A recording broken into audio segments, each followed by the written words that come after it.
예, 오늘은 잠언 1장 말씀, 1장 7절 말씀을 읽어드리겠습니다. 여호와를 경외하는 것이 지식의 근본이거늘 미련한 자는 지혜와 훈계를 멸시하느니라. 예, 하나님께서 사람들에게 특별히 지적 능력을 주셨습니다. 그렇게 특별하게 정말 사람들에게 베풀어 주신 그 지적 능력으로 본문 말씀처럼 하나님을 경외하도록 하기 위함입니다. 하나님을 경외하도록 지적 능력을 특별히 주신 거죠. 동물들도 그렇습니다. 조금 지적 능력이 뛰어난 동물들은 주인하고 교감을 잘 해요. 주인을 알아보고 더 사랑하고 더 따르고. 그런데 지적 능력이 좀 떨어지는 동물들이 있잖아요. 특히 파충류들. 주인을 못 알아봅니다. 그래서 교감이 안 되고 일방적으로 사랑을 베풀어 주든지 아니면 포기해야 되는 이런 일들이 많은데요. 하나님께서 사람들에게 그런 걸 기대하셨던 것 같아요. 하나님을 경외하도록. 그런데 사람의 마음에 죄가 들어오면서 자신에게 주신 그 능력을 잘못 사용하는 일들이 많아졌습니다. 이제 비틀어지고 오염된 거죠. 죄가 그렇게 만들었습니다. 다 그런 건 아니지만 대체적으로 자신의 지식으로 하나님이 계시지 않는다는 것을 증명하려는 사람들이 많아졌습니다. 특히 이 많이 배운 사람, 지식이 많은 사람들이 그런 일들을 많이 합니다. 하나님은 안 계신다.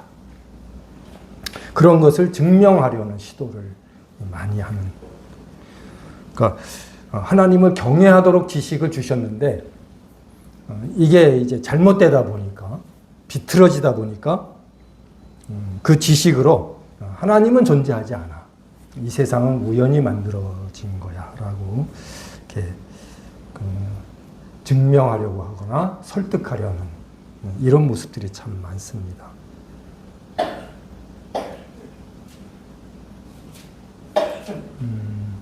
그래서 철학자들이나 과학자들, 고고학자들 중에 대다수가 자기들의 지식으로 하나님의 존재를 거부하고 하나님께서 이 세상을 창조하셨다는 사실을 인정하지 않는 일에 앞장서고 있습니다.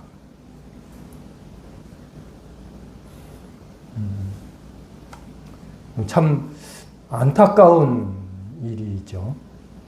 그 좋은 지식으로 하나님을 경외하는 게 아니라 하나님께서 이 세상을 창조하셨다는 사실을 인정하지 않는 그런 일에 앞장서고 있다는 거죠. 또 그들의 영향력이 참 대단합니다.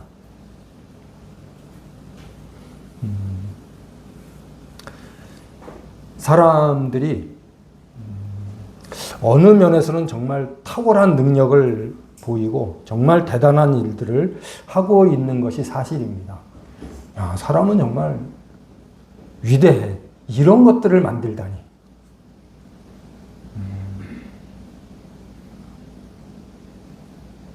만들어 놓은 업적을 보면 사람들의 지적 능력이 참 대단하다는 것을 우리는 인정하게 되고요.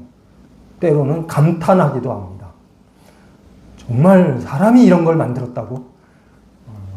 그런 첨단 기술 이런 걸 보면 자신도 모르게 사람들을 칭송하게 되기도 하죠.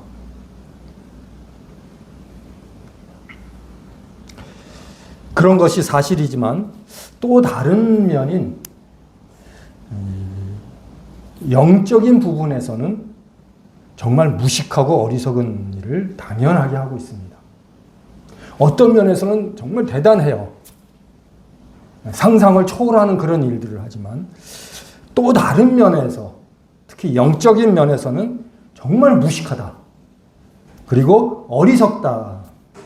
이런 것들을 우리가 생각하게 됩니다. 그런 것들을 당연하게 하고 있어요. 그 사람들이. 한 예를 들어서 우리나라 그 영화 제작사들. 우리나라 영화가 거의 세계적인 수준에 올라가 있잖아요. 옛날에는 뭐 아카데미상 그러면 꿈도 못 꾸고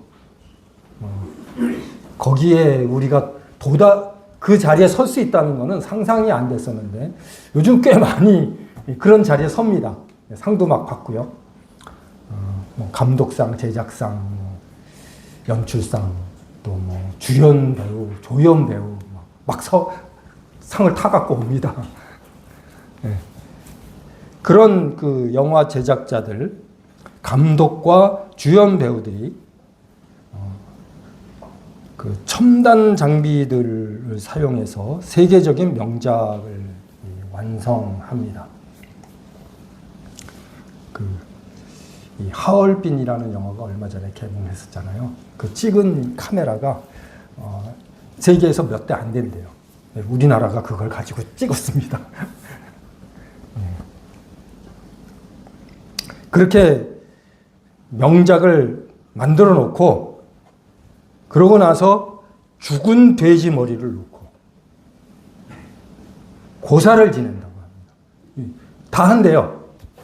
어떤 영화를 만들든 그것이 개봉되기 전에 이 세상에 내놓기 전에 꼭 하는 뭐라 그러죠? 예, 그런 게 있대요. 고사를 지낸다는 거예요. 돼지 머리를 놓고. 얼마나 어리석은가. 그 죽은 돼지 머리가 뭐라고. 그거한테 비는 거예요. 이 영화 잘 되게 해달라고, 흥행하게 해달라고. 참 무식하다. 어리석다. 잠깐만 생각해봐도 그 죽은 돼지 머리가 뭐라고. 그것도 이 돼지 머리 중에 이 웃는 상이 그렇게 그 가격이 높다고 합니다. 인기가 좋대요.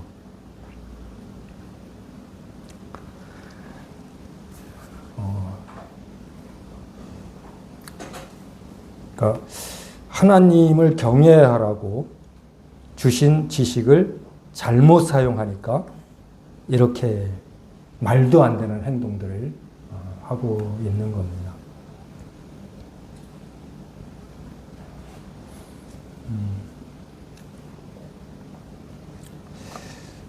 가장 탁월한 지식은 성경에 나와 있는 대로 하나님을 경외하는 겁니다. 하나님을 경외하는 것이 가장 뛰어난 지식이다. 이 세상에 참 많은 분야의 지식인들이 있잖아요.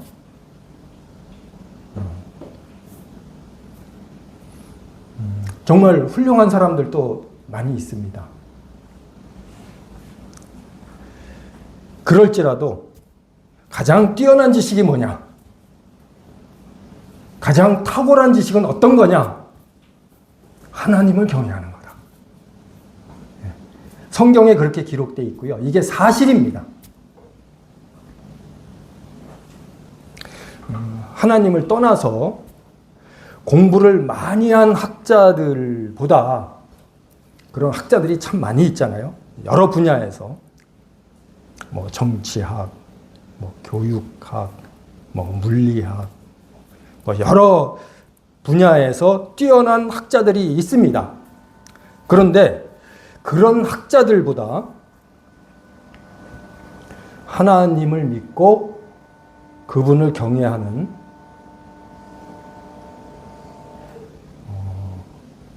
정말 한글만 겨우 읽는 그런 모치님들이 더 뛰어난 지식을 가지고 있는 겁니다. 왜냐하면 그들은 그렇게 많은 학식으로 하나님을 경외하지 않아요.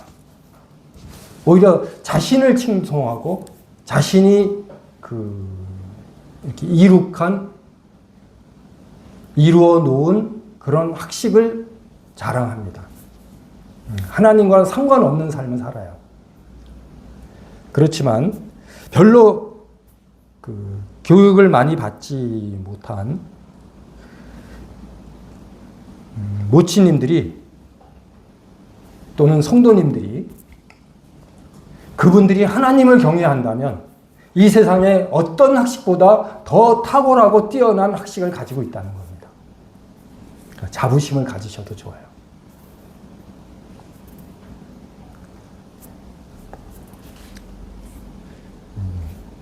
하나님을 경외하는 것이 지식의 근본이다. 가장 지혜로운 사람이고 똑똑한 사람들이고 자신의 삶을 잘 살아내는 사람들이다. 이 세상의 기준으로 보면 별로 가치도 없는 것 같고 내세울 게 없잖아요. 그렇지만 하나님께서 보실 때는 이 사람들이 최고야. 이 사람들이 가장 뛰어난 지식을 가지고 있어. 이 사람들이 제대로 살고 있는 거야. 하나님께서는 그렇게 평가하시는 겁니다. 왜냐하면 하나님께서 지식을 주신 목적이 뭐냐? 하나님을 경외하게 하기 때문에. 이게 지식을 주신 목적이거든요. 그런데 많은 지식이 아닐지라도 정말 자신이 가지고 있는 지적 능력을 가지고 하나님을 경외하고 하나님을 찬양하고 하나님을 높이면 그 사람들이 가장 잘 사는 거예요. 지식을 주신 그 목적을 이루고 있기 때문에 그래요.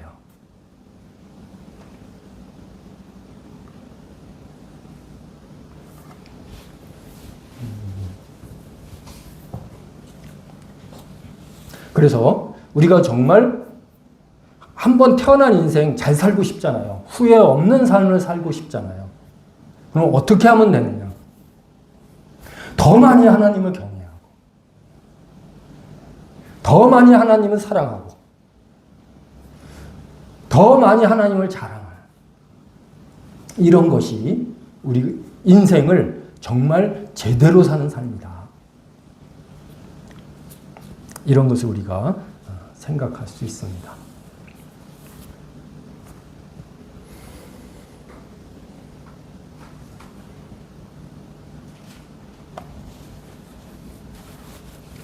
전도서 12장 말씀을 한번 찾아보도록 하겠습니다.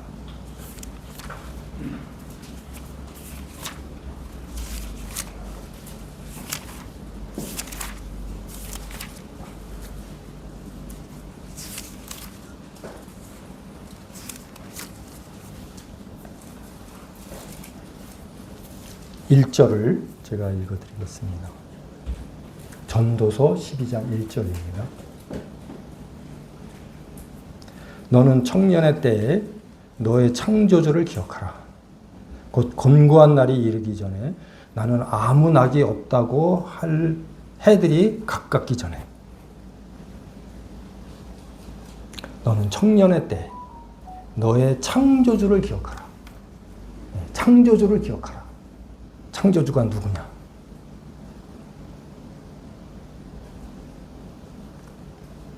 여호와를 경외해야 한다는 것은 결국 창조주 하나님을 기억하는 것과 연결된다고 생각합니다.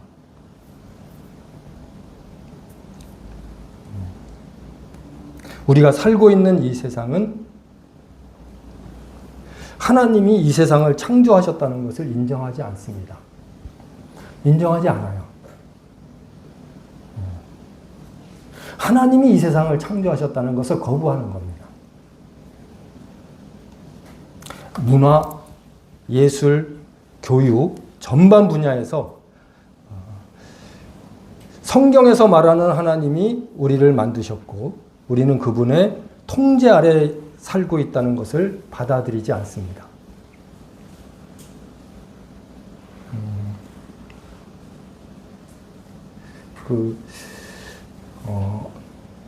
우리 교회도 물리학 선생님이 계신데 그 물리학에서 가장 그 권위자가 아인슈타인이잖아요. 아인슈타인이 이런 말을 했다고 해요. 자기가 물리학을 이렇게 평생 연구하면서 이 세상이 이렇게 우연히 이렇게 생긴 거는 아니라고 생각한다, 자기는. 어떤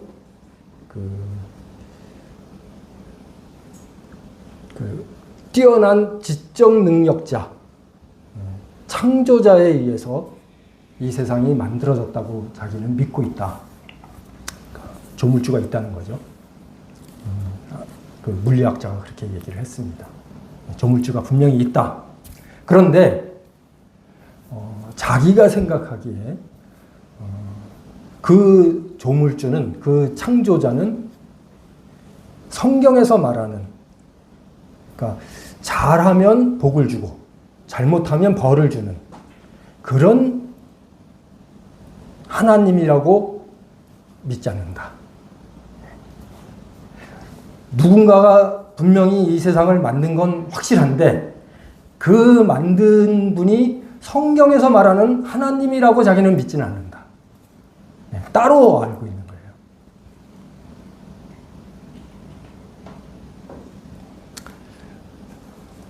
성경에서 말씀하고 있는 하나님이 세상을 만드셨고 우리는 그분의 통제 아래서 살고 있다는 사실을 받아들이지 않습니다. 그렇게 머리가 좋고 평생을 학문에 몰두한 이 사람이 성경에서 말씀하고 있는 하나님은 받아들이지 않는 거죠. 그래서 사람의 능력으로 하나님을 알아간다는 건 불가능하다. 우리는 이런 결론을 얻을 수 있습니다. 하나님께서 계시해 주셔야 정말 성경에서 말씀하고 있는 하나님이 이 세상을 창조하셨고 나는 그분의 통제 아래서 살고 있다는, 그분의 보호 아래서 살고 있다는 사실을 받아들이게 된다는 겁니다. 사람의 능력으로는 하나님을 알 수가 없어요. 그렇게 뛰어난 사람도 자기 자력으로 하나님을 아는데 실패했고 결국은 불신자로서 죽었어요. 그런데 우리같이 평범한 사람들이 자신의 능력으로 자신의 지식으로 하나님을 알아간다? 이거는 시도를 하지 않는 게 오히려 편할 수 있습니다. 받아들이지 않아요.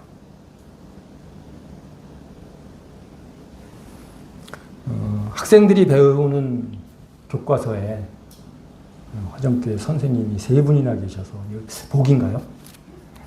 그것도 한 집안에 있어요. 네. 네. 학생들을 가르치시는 좋은 일들을 하고 계시는데 그 학생들이 배우는 교과서에 노아의 홍수 사건 없어요. 네. 분명 사실이고 가르쳐야 하는데 역사적인 증거도 있는데 교과서에 실리지 않아요. 소돔과 고모라가 불의 심판을 받았다는 그런 내용도 교과서에 들어있지 않습니다. 왜 그런지 모르겠어요. 다른 것들은 다 교과서에 기록을 하고 학생들에게 가르치는데 왜 하나님께서 하신 일들은 싹 빼버리냔 말이죠.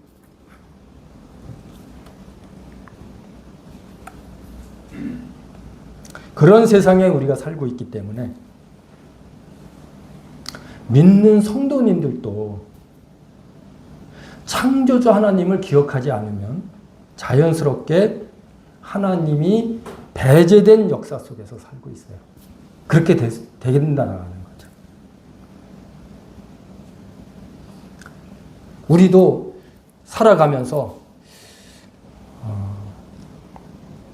창조주를 기억하지 않으면 그 흐름 속에 그냥 살아가게 되고 자연스럽게 하나님이 배제된 역사 속에 살게 되는 거죠.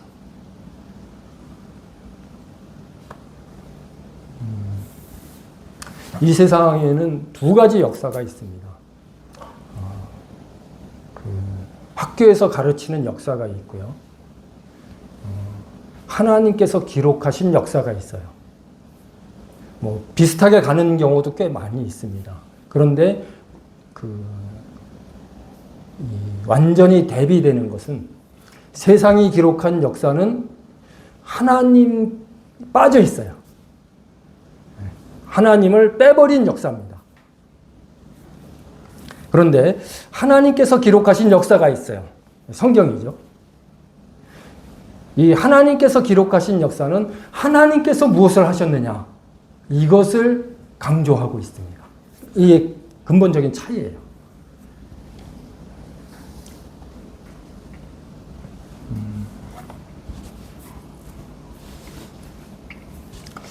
그런 세상 속에 살고 있기 때문에 우리는 더욱 힘써서 하나님이 세상을 창조하셨고 만물의 주가 되신다는 사실을 기억해야 합니다. 더 힘써서,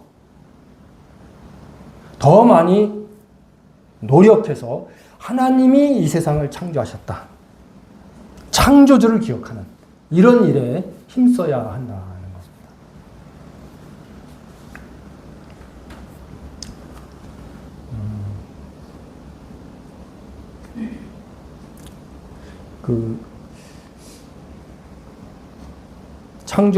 창조주를 기억하지 못하면 몇 가지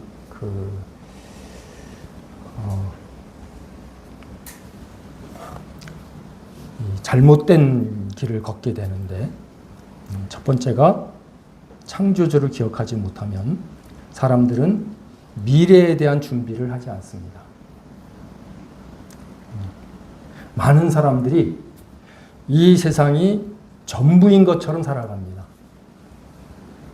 윤회설을 믿는 사람들이 있고 사후세계를 믿는 사람들도 있지만 정확하지 않은 정보를 믿거나 믿고 있다 해도 자기 인생의 큰 비중을 차지하지 않습니다. 그래서 미래에 대한 준비를 하지 않아요. 이게 창조주를 기억하지 않는 사람들의 특징입니다. 많은 사람들이 이 세상이 전부인 것처럼 살아갑니다.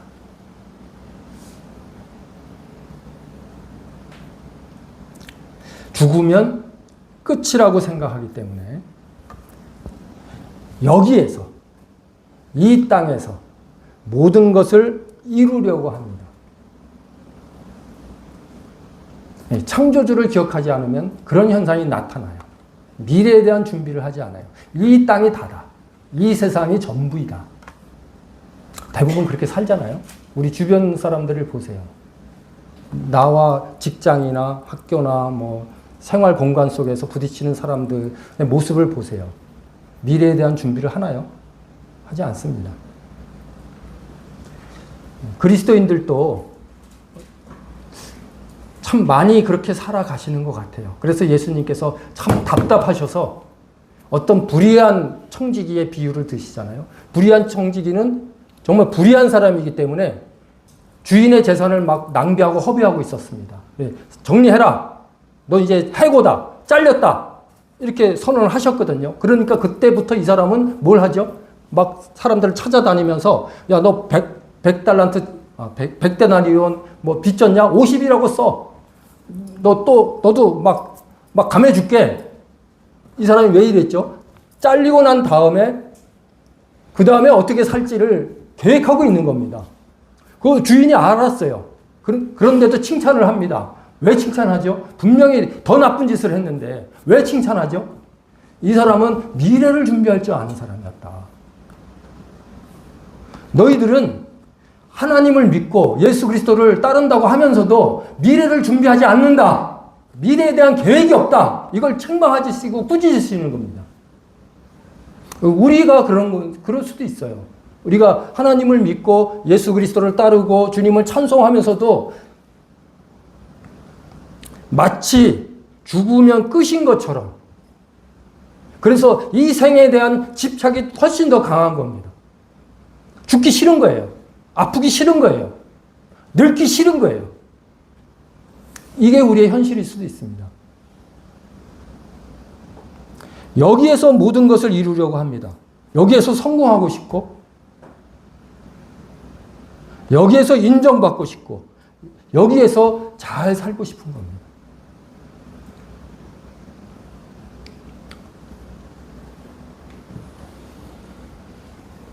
바리새인들도 창조주를 기억하지 못했습니다. 그들이 참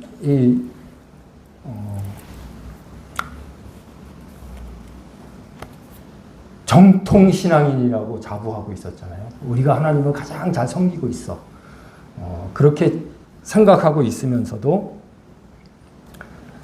정작 중요한 창조주는 기억하지 못하고 있었습니다. 그 결과 사람들에게 인정받고 싶었어요. 구제할 때도 막 티를 냈습니다. 금식기도 할 때도 최대한 불쌍한 모습을 보이려고 노력했고요. 기도할 때도 사람들이 많이 다니는 곳에서 길게 기도했습니다. 그것에 대해 예수님께서 저 사람들은 이미 보상을 받았다. 그걸 기대한 거예요. 왜 이 땅에서 이미 보상을 받고 싶어 했을까요? 미래에 대한 기대가 없었다는 거죠.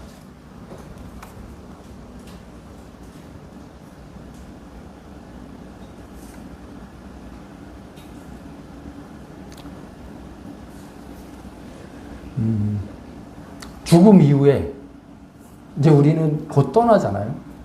저도 이제 가끔 그렇게 생각하는데 얼마나 남았을까? 이 땅에서의 생일. 사고 안 나야 되고요. 아프지 않아야 그것도 예측할 수 있는 건데 갑자기 죽을 수도 있어요. 네. 어느 날 갑자기 연락이 안 되면 좀 우리 집 문을 좀 두들겨 보세요. 며칠 지난 다음에 그냥 막 냄새가 풀풀 날 때 발견하지 마시고 일찍 발견하시는 게 좋습니다. 얼마나 남았을까? 어쨌든 곧 떠나게 되는데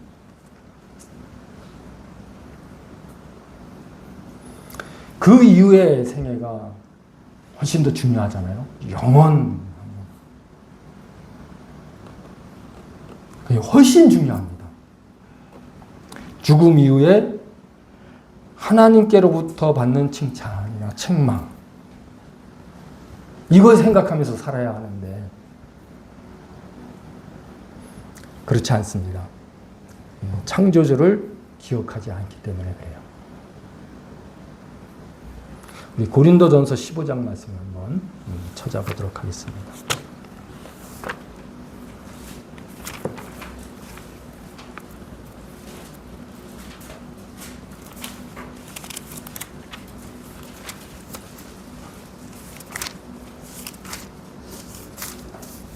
고린도전서 15장 19절입니다.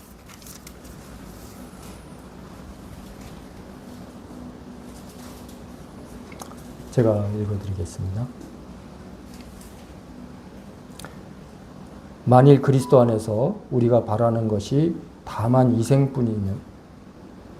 살 뿐이면 모든 사람 가운데 우리가 더욱 불쌍한 자니라. 우리가 바라는 것이 다만 이 세상의 살 뿐이라면, 이 세상 뿐이라면 모든 사람 가운데 우리가 더욱 불쌍한 사람이다.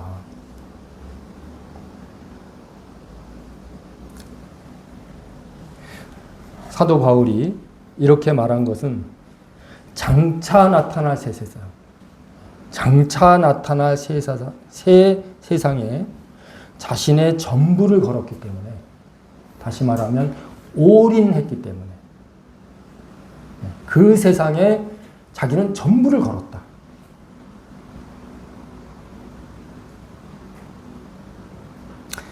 그렇기 때문에 자기가 이 땅에서 누릴 수 있는 것을 모두 포기했고, 그는 우리보다 훨씬 좋은 위치에 있었습니다. 정말 더 잘 살 수 있었고, 더 출세할 수 있었고, 더 존경받을 수 있었어요. 이 땅에서 그가 누리기를 원했다면 아마 가말리엘 이 사람보다 더 탁월한 위치에 올랐을 수도 있는 사람이에요. 자기 스승을 능가하는 그런 사람일 수도 있었다는 거죠. 그런데 어느 날 예수님을 만난 이후에 자기가 이 땅에서 누릴 수 있는 모든 것을 다 포기했어요. 정말 거지처럼 살았고, 매도 수없이 많이 맞았고, 쫓겨다녔고, 감옥에 갇히는 일을 밥 먹듯이 했고요. 추위에 떨고, 잠도 제대로 못 잤고, 여러 위협 속에서 정말 아슬아슬하게 살았습니다. 왜 그랬는가? 그렇게 살지 않아도 될 사람이었는데, 많은 것을 갖추고 있었던 사람인데, 타고난 금수저였어요. 그런데 왜 이렇게 지지리도 가난하고 그렇게 힘들게 살았는가? 그는 하나님 나라에 거기에서 받을 것을 기대하는 삶을 살았기 때문에 그래요.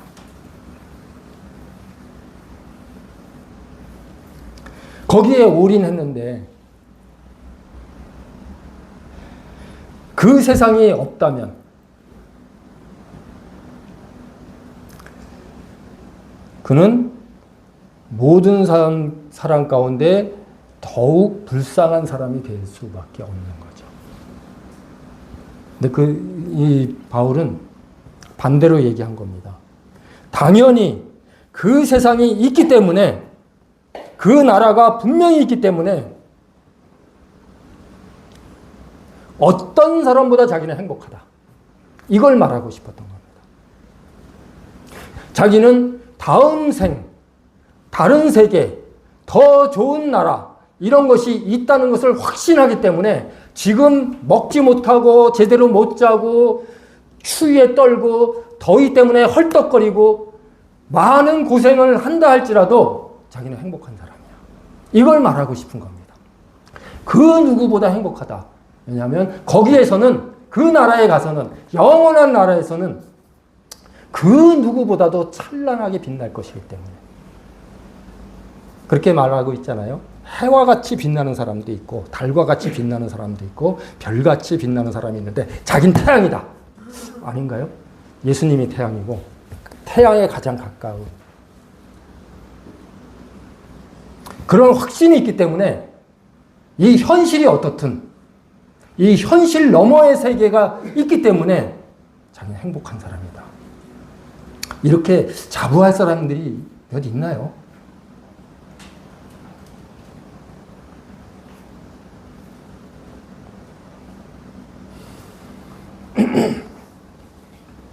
창조주를 기억하지 못하면요, 생명의 존엄성을 알지 못합니다.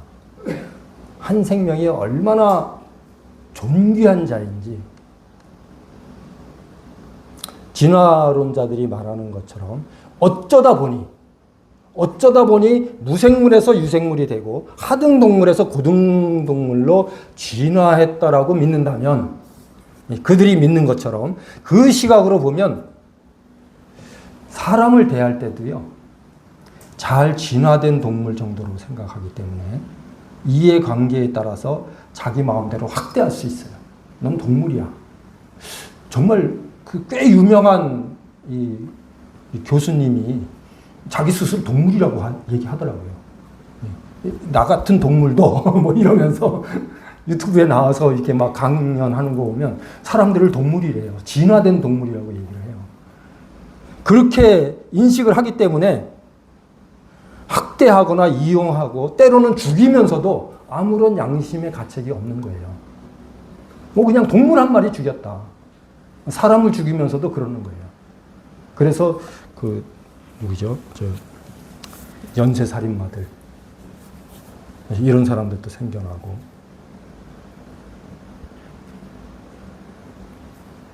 자살도 마찬가지입니다. 동물이 진화해서 현재의 자기가 되었다면 목숨을 끊는 것도 문제가 되지 않을 겁니다. 동물이니까.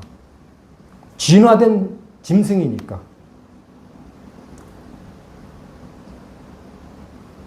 그러나 하나님께서 창조하신 자기 생명이라면 존귀한 겁니다. 하나님께서 창조하시되 하나님의 형상을 따라 창조하셨다 그랬어요. 우리를 보면 하나님이 보이는 거예요.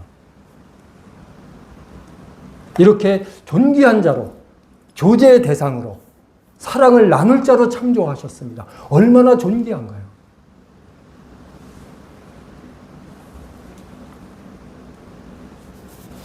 제가 꽤 오랫동안 누구를 정말 미워했습니다. 정말 이를 갈 정도로 미워했어요. 표현은 하지 않았지만 마음속으로는 수십 번 죽였어요.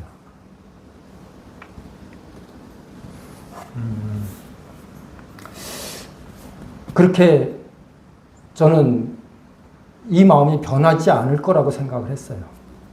또 그렇게 피해를 입었다고 믿었기 때문에. 근데 하나님께서 기뻐하지 않으신다는 것을 알려주셨어요. 누구를 이렇게 미워하는 것은 하나님의 뜻이 아니다.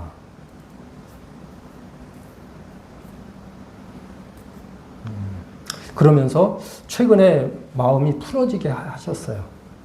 어떤 계기가 있어서 그래, 옳은 게 아니야. 하나님의 마음이 아니야. 그러면서 마음속에서 자연히 그런 증오와 믿음, 막 싫어하는 거, 떠올리기 싫은 거, 막 이런 게 다 사라져 버렸습니다. 하나님께서 하나님의 일을 얼만큼 잘하느냐, 열심히 하느냐, 효과적으로 하느냐 하는 것보다 더 중요한 것은 하나님의 형상대로 창조하신 사람과 각을 짓는 것. 서로 미워하고 적대시하는 것. 이거를 먼저 해결해라. 이게 하나님의 마음이고 하나님의 뜻이었던 것 같았어요. 그러고 나니까 정말 한 덩어리가 몸에서 빠져나간 것 같이 편안하고 자유로워졌습니다. 하나님의 형상대로 창조를 하셨고 예수 그리스도의 피를 흘리셔서 구속하신 하나님의 자녀와 원수 짓는 것, 이거 하지 마라. 이게 하나님의 뜻이었습니다. 그래서 제물을 드리려거든 형제와 먼저 화해를 하고 그 마음에서 풀어졌을 때 예배를 드려라. 그것을 하나님께서 기뻐 받으신다. 이걸 알려주셨어요. 물론 오래전부터 알고 있는 말씀이고 외우고 있는 말씀입니다. 지금도 주술술 나오잖아요. 그런 말씀이 기억되고 있음에도 불구하고 마음으로는 싫어. 걔는 안 돼. 걔는 용서할 수 없어. 걔하고는 만날 일도 없고 대화할 일이 없어. 끝까지 나는 장례식도 안 갈 거야. 걔가 먼저 내 장례식에 오겠지만 그런 마음이었습니다. 돌처럼 굳어져 있었어요. 그런데 창조주를 기억하면 창조주의 마음이 가장 중요하다. 그분의 뜻이 우선이다. 이런다면 화해가 먼저입니다. 그게 하나님의 뜻이에요. 하나님의 말씀입니다. 하나님의 형상을 따라 창조하신 인격체로 알기 때문에 함부로 이용하거나 죽일 수 없거나 미워할 수 없는 겁니다.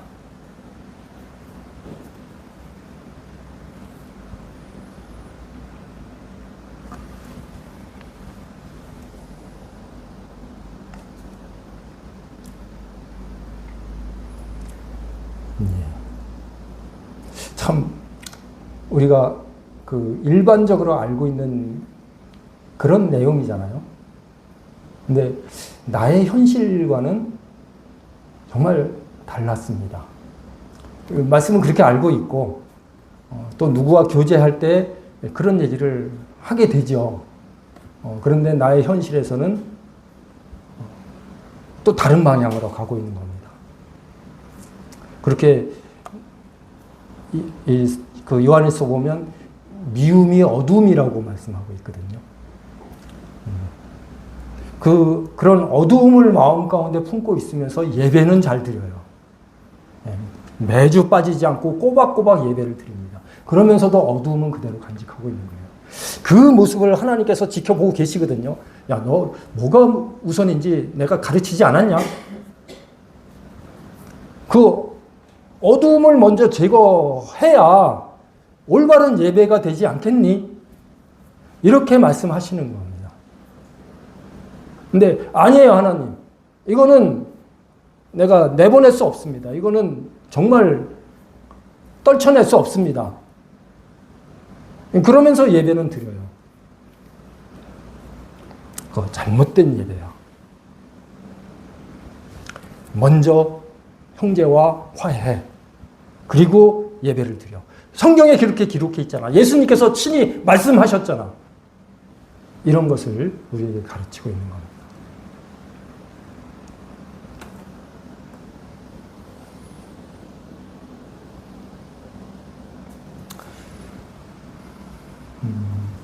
창조주를 기억하면 하나 좋은 점이 있습니다. 우리 삶에 유익한 부분이 있어요. 그래서 창조주를 자주 기억하세요. 애써 기억하시기 바랍니다. 하나님이 이 세상을 창조하셨다. 이 세상은 하나님 거야. 사탄은 끊임없이 내 거야. 나한테 넘겨줬어. 누가복음에 나오잖아요.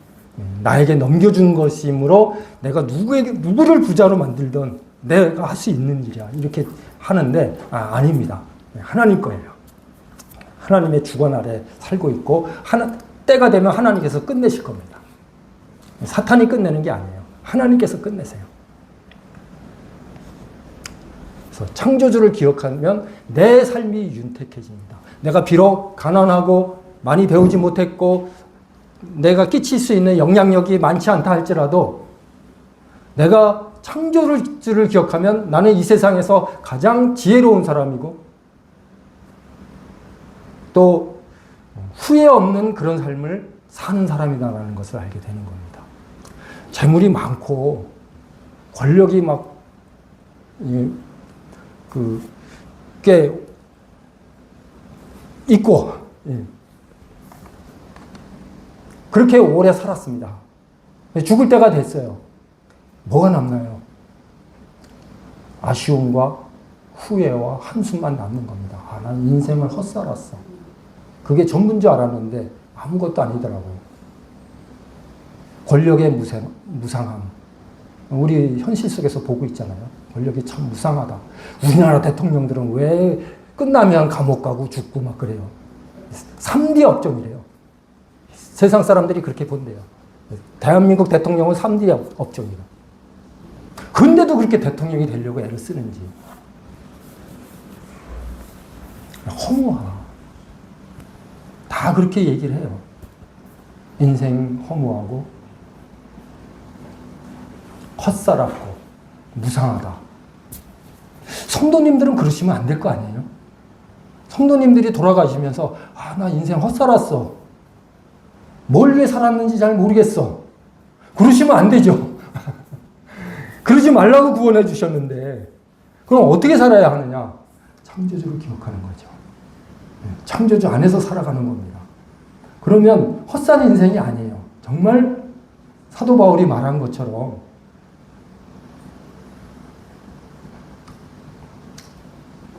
나는 잘 살았다. 후회되지 않는다. 나의 달려갈 길을 다 달렸고 선한 싸움을 싸웠고 믿음을 지켰다. 이제 이후로는 하나님께서 나에게 면류관을 예비하실 것이다. 아니 예비하셨다. 난 그거 받으러 가는 거야. 내 면류관이 어떻게 생겼을까? 하나님께서 나를 위해서 준비하신 그 상이 얼마나 클까? 기대된다. 하루하루가 막 반갑고, 이제 곧 예수님을 만날 텐데, 그 예수님과 포옹하고, 막 얼싸안고, 막 기쁨을 나누고, 잘했다, 착하고 충성된 종아. 내가 적은 일에 충성했으니 내 주인의 많은 즐거움에 참여할지어다. 이게 얼마나 좋아요. 그런 거 기대하면서 살아야죠. 이게 우리가 구원받은 이유와 목적이거든요. 근데 그냥 뭐 삶이 힘들어, 뭐 겨우겨우 살고 있어, 빨리 죽고 싶어, 막 이러다가 그냥 생을 마감하면 참 많이 후회가 될 것 같아요. 방법을 알려드려야죠. 어떻게 하면 그렇게 살 수 있는가? 창조주를 기억하라. 청년의 때, 나이 들면 이제 점점 기억력도 흐려지기 때문에 청년의 때 열심을 내서 기억하는 게 필요합니다.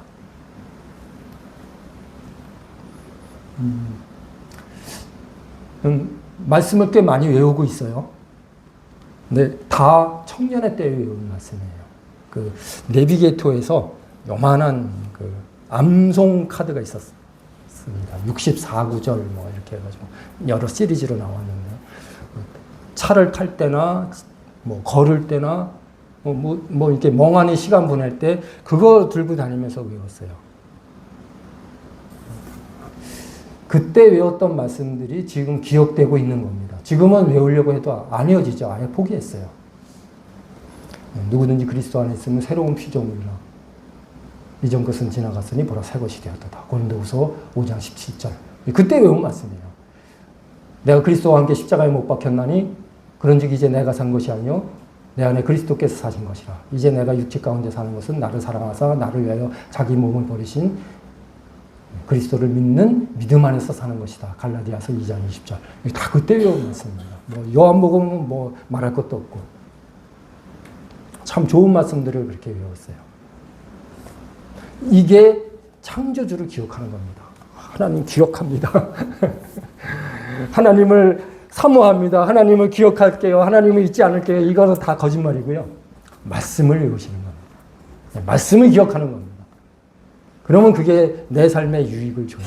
막 멱살 잡고 싸우려다가 내 이웃을 내 몸같이 사랑하라. 맞아. 진짜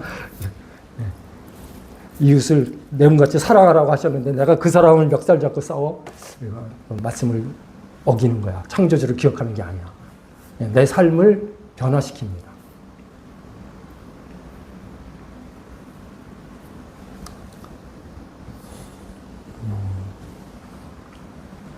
창조주를 기억하면 또 하나 좋은 점이 있습니다.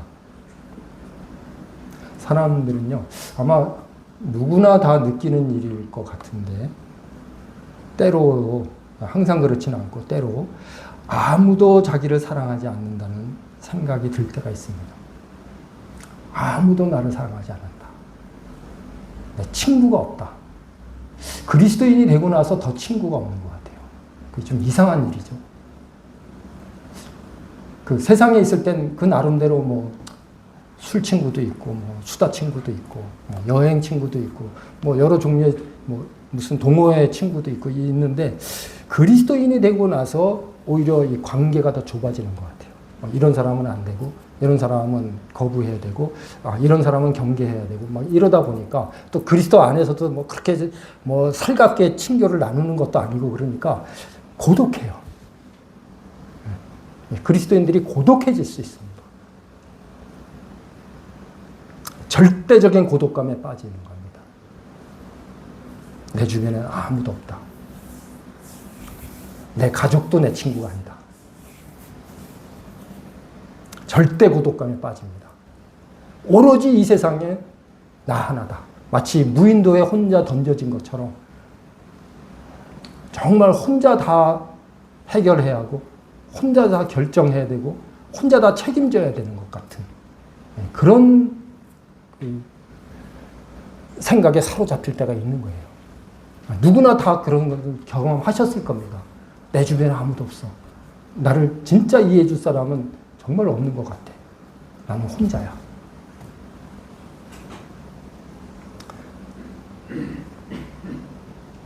그런 가운데서도 창조주를 기억하는 사람은 하나님께서 나를 사랑하고 계신다.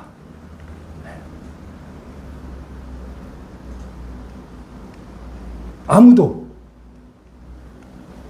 내 주변에 없고 아무도 나를 사랑하지 않고 아무도 나를 이해해 주지 않는 것 같은 그런 현실 속에서도 여전히 하나님은 나를 사랑하시고 여전히 하나님은 나의 친구시고 여전히 하나님은 나와 가까이 계신다.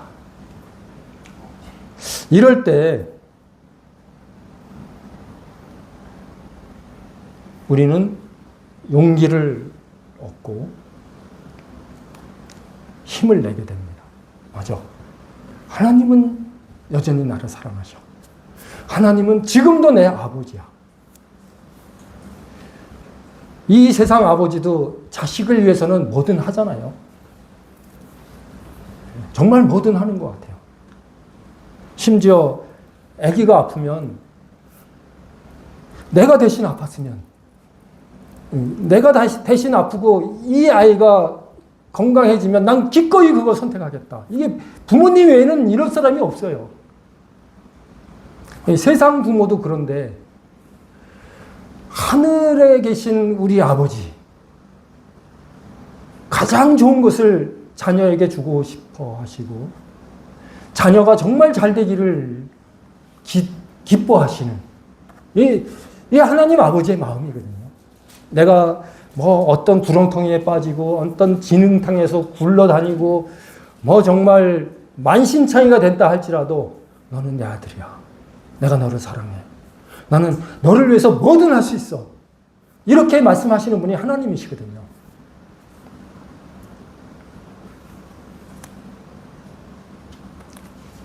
자식이 생선을 달라 하면 전갈을 줄 아버지가 어디 있겠느냐.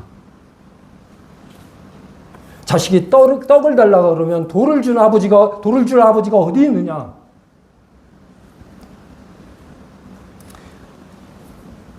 세상 아버지도 자식에게는 좋은 거 줄 줄 알거든. 하물며 하늘에 계신 너희 아버지께서 자식에게 가장 좋은 것을 주기를 원하지 않으시겠느냐.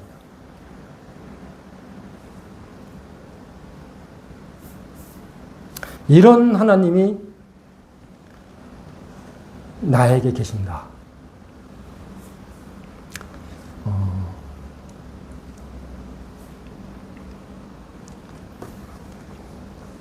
용기를 얻고 다시 일어서자. 다시 힘을 내자. 이럴 수 있을 것 같아요. 혹시 성도님들 생활 가운데 야 정말 하나님께서 나를 챙기시네. 그런 거 경험하면서 사시나요? 그렇죠. 그렇죠? 정말 사소한 일인데도 하나님이 나를 챙기고 계신다. 하나님께서 내 길을 열어놓으신다. 막 이런 거 경험하시면 막 힘이 나지 않나요? 막 기쁘죠. 이 천지를 창조하신 하나님, 만물을 그 뜻대로 운행하시는 하나님, 못할 일이 없으신 그 하나님께서 나를 지켜보고 계시면서 너 이거 어렵지? 내가 도와줄게.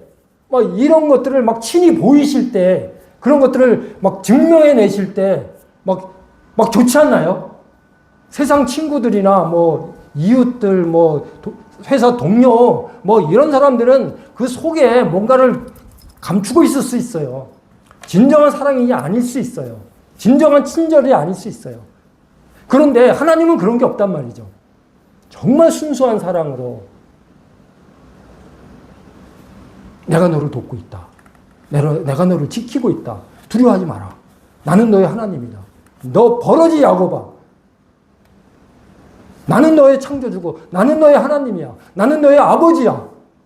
이런 것들을 막 나타내 보이실 때 우리는 야 정말 그리스도 안에서의 삶은 살만한 거다.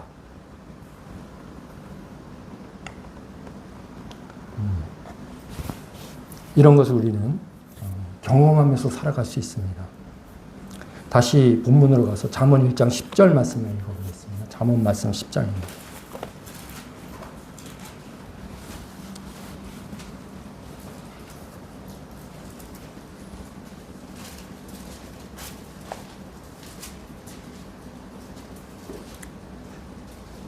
내 아들아, 악한 자가 너를 깰지라도 따르지 말라.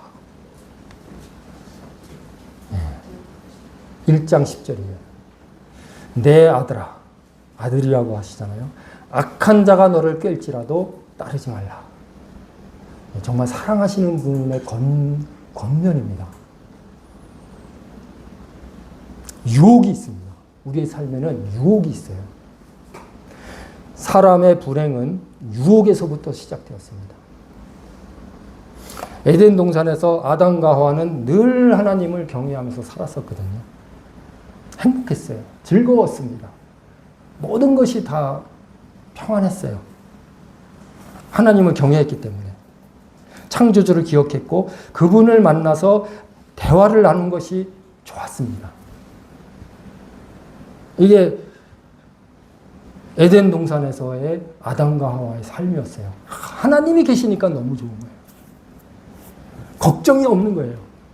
두려움이 없었습니다. 그런데 하와가 뱀의 유혹에 넘어가서 죄가 들어왔고 비극은 시작됩니다. 내 아들아, 악한 자가 너를 깰지라도 따르지 말라. 비극이 시작됩니다. 이제는 하나님 없이 살아가려는 마음이 점점 더 강해졌습니다. 전에는 하나님 안에서 하나님과 함께 하나님과 대화를 나누면서 사는 게 가장 행복했고 즐거웠고 기대가 됐습니다. 오늘 저녁에 또 하나님과 만나면 무슨 얘기를 나눌까? 어떤 행복한 대화를 주고받을까? 막 이랬는데 이제 죄가 들어오니까 하나님 없이 살아가는 마음이 점점 더 강해졌습니다. 하나님이 불편해요. 하나님이 싫었습니다. 거리감이 생기기 시작해요. 그러니까 숨었잖아요. 하나님이 나타나셨을 때 아담아 내가 어디 있느냐 이랬을 때 숨었어요. 이제 하나님이 불편한 겁니다. 그렇게 좋았는데.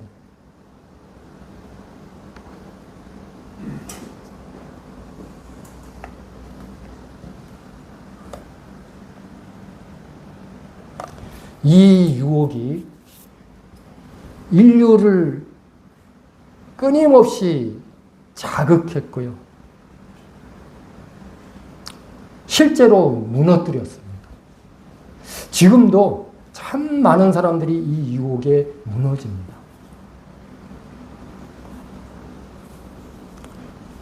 한때는 정말 이 성경을 막 얼마나 많이 읽었는지 막 꾸깃꾸깃해졌고 거기다 뭘 많이 쓰고 막 형광펜으로 줄을 긋고 하면서 막 입만 열면 하나님 얘기를 하고 또 막 그 교제 안에서 막 즐거워하고 행복하게 했던 어떤 형제가 어느 날 유혹에 넘어가더니 나중에는 이제 마지막 만났을 때는 뭐라고 얘기하냐면 하나님은 없다.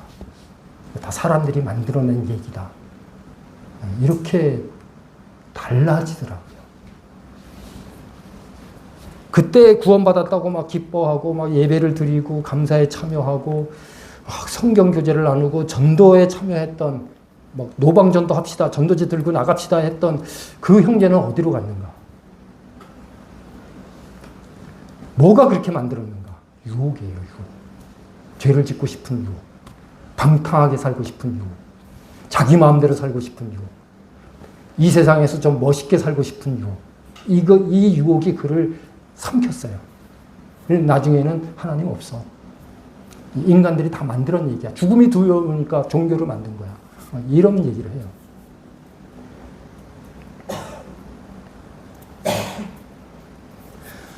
이렇게 유혹이 구약의 하나님을 신실하게 잘 섬겼던 사람들에게도 찾아왔고 그것에 넘어진 사람들,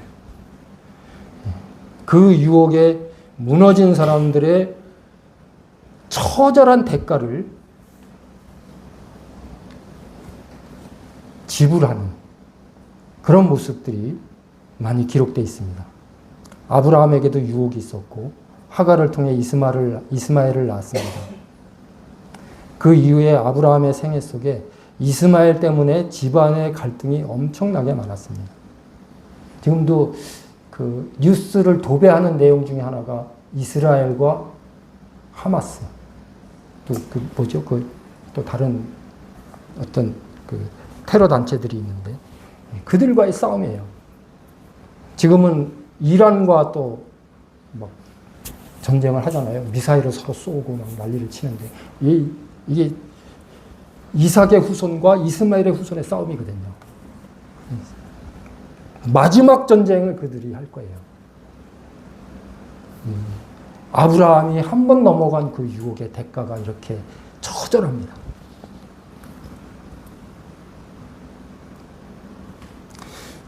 하나님의 마음에 합했던 다윗에게도 유혹이 찾아와서 무너졌습니다. 밧세바를 취한 이후에 다윗의 집안은 정말 어두운 그림자가 드리워져요.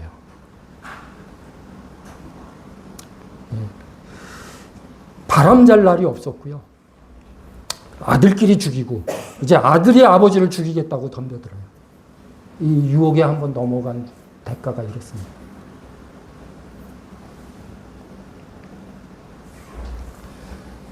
이 유혹은 예수님께서 몸을 입고 이 땅에 오셨을 때도 찾아왔습니다. 침례를 받으신 이후에 광야에서 40일을 금식하셨잖아요. 사탄이 와서 예수님을 시험했습니다. 물론 예수님은 하나님의 말씀으로, 예수님은 하나님을 경외하는 분이었기 때문에 말씀을 외우고 있었습니다. 신명기 말씀, 3번 다 신명기 말씀을 이용해서 유혹을 잘 물리치셨습니다. 기록되었을 때 다 신명기에 있는 말씀이에요. 외웠다는 겁니다. 외우셨다는 겁니다.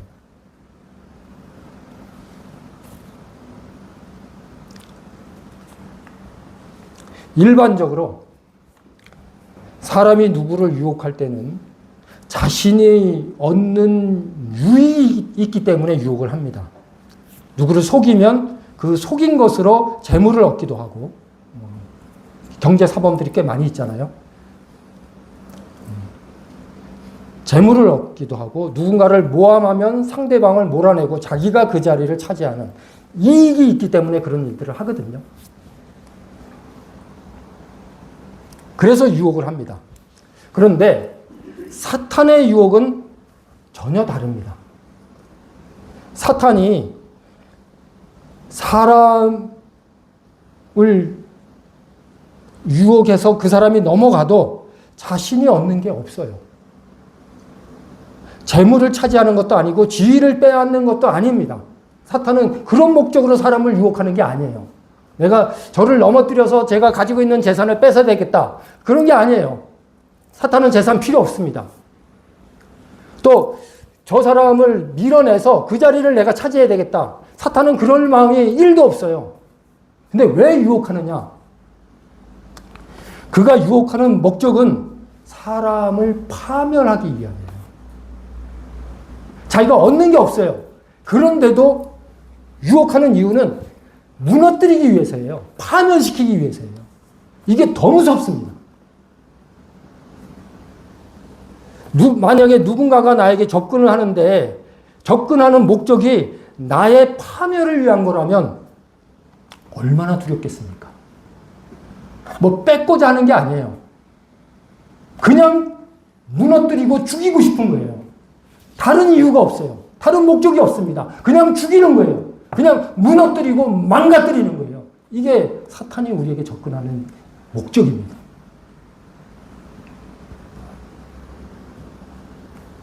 물질이나 자리를 원하면 그것을 줘버리면 끝이잖아요. 또 뭐 얻으면 되니까. 그런 거 원하지 않고 무조건 나를 망하게 하고 나를 무덤 속으로 끌고 가게 한 그런 목적이라면 정말 끔찍하죠. 사탄은 그렇습니다.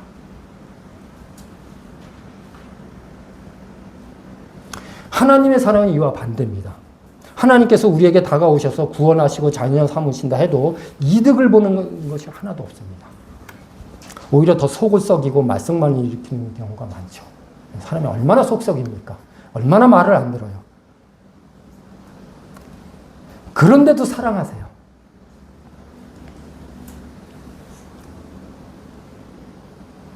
그것은 우리가 잘 되기만을 바라시는 겁니다. 그것이 하나님께서 우리에게 다가오시는 목적이에요. 우리가 주님 안에서 행복하게 살고 잘 살기만 하면 그 자체를 기뻐하세요. 우리가 구원받는다고 뭐 하나님께 도움이 되나요? 우리가 영생을 얻는다고 뭐 하나님께 도움이 됩니까? 그런 거 하나도 없어요. 그런데도 왜 그 어마어마한 사랑을 베풀어 주시는가? 유혹의 반대, 사랑을 그렇게 베풀어 주시는가? 내가 잘 되기만을 바라시는 거예요. 내가 행복하고, 내가 즐겁고, 내가 기뻐하면 그거 자체로 기뻐하시는 거예요. 그거 자체로 좋으신 거예요.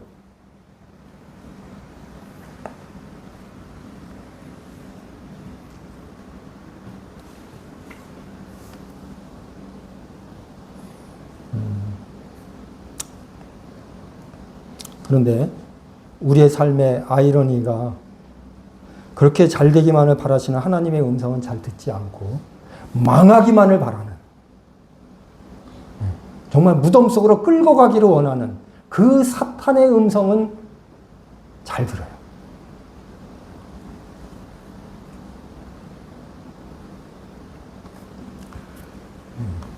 그래서 우리의 삶이 어둡고 우울하고 피폐해져 갈 수 있어요. 내가 잘 되기만을 바라시는, 정말 아버지의 마음으로 우리에게 모든 것을 베풀어 주시는 하나님의 음성은 귀를 막고, 내가 망하고 잘못되고 처절하게 무너지는 것을 기대하는 그 사탄의 음성에는 귀를 열어놓고 있기 때문에 그럴 수 있습니다. 정말 우리가 추구해야 하는 것은 하나님의 영광과 그리스도께서 높임을 받으시는 것이어야 합니다. 우리는 그 안에서 참 평안을 누리고 행복해질 수 있습니다. 이것이 사탄의 유혹을 이기고 승리의 생활을 하는 비결입니다. 하나님께서도 예수님께서도 광야에서 시험을 받으실 때 사탄이 주겠다는 모든 보화를 물리치셨거든요. 그렇게 할 수 있었던 것은 하나님께 경배드리는 일을 더 소중하게 여겼기 때문에 그렇습니다. 이것이 유혹을 이기는 길이에요. 유일한 방법입니다. 우리가 그런 진리 가운데서 살아가기를 바라면서 말씀을 마치겠습니다.